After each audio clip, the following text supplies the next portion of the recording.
আসসালামু আলাইকুম সুপ্রিয় শিক্ষার্থী বন্ধুরা। আজকে আমরা বানান শুদ্ধিকরণের সবচেয়ে গুরুত্বপূর্ণ একটা রুলস শিখব, যেটাকে আমরা অনেকটা ইউনিভার্সাল রুলস বলে থাকি।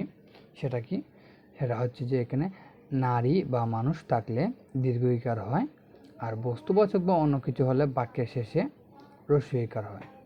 তো এটা যদি আমরা একটু দেখার চেষ্টা করি, তো এটা একটু বোঝার সুবিধার জন্য আমি এখানে ইন্ন প্রত্যয় সহ দিয়ে দিছি। এই যে একটু বোঝার সুবিধাতে এখানে প্রত্যয় কোনটার মধ্যে কোন প্রত্যয় যোগ হয়েছে সেটা দিয়েছে, মানে পাঠ করছে, এতে আমাদের মনে রাখতে অনেকটা সুবিধা হবে। তো এই যে এখানে ইন বা দীর্ঘিত প্রত্যয় অনুযায়ী এই সন্ন্যাসী, তো এটা সন্ন্যাসী তারা মানুষ বুঝাইছে, সেহেতু বাক্য শেষে দীর্ঘ ইকার। ধূমপায়ী মানুষ বুঝাইছে, অনুগামী মানুষ বুঝাইছে, প্রবাসী মানুষ, যোগী মানুষ, জয়ী যে জয় হয়েছে, শ্রমী মানুষ, দোষী মানুষ। সো এই ক্ষেত্রে সব ক্ষেত্রে দীর্ঘ ইকার। আবার ত্যাগী, ক্ষয়ী মানে যার ক্ষয় হচ্ছে, মানে শরীর অথবা যে কোনো একটা পার্টস অঙ্গের। তারপর ভুগী যে ভুক্তভোগী, সংযমী যে নিজেকে সংযম করতেছে, ভুজি সত্যবাদী, প্রতিযোগী প্রতিরোধী। তো এখানে এই যে দীর্ঘই প্রত্যয় যুগে যে শব্দগুলো আছে এটা হচ্ছে এগুলা।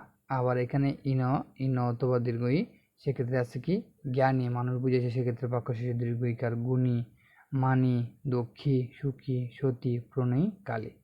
তারপর আছে আবার বিন বা ধি প্রত্যয় যুগে এই যে মেধাবী মানুষ বুঝেছে দীর্ঘ ইকার, মায়াবী মানুষ বুঝেছে দীর্ঘ ইকার।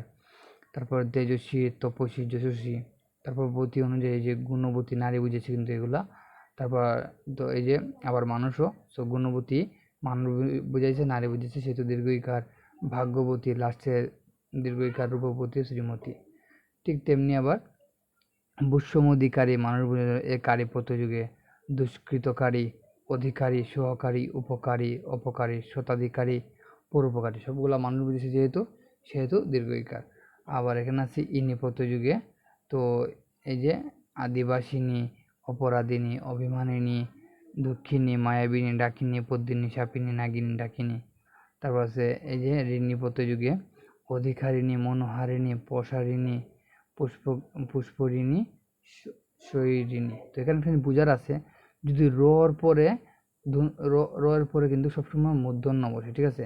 আর বাকি ক্ষেত্রে কিন্তু এখানে র, মূর্ধন্য স, এগুলোর পরে মূর্ধন্য ন, আর বাকি ক্ষেত্রে কিন্তু দন্তন্য বসে, ঠিক আছে।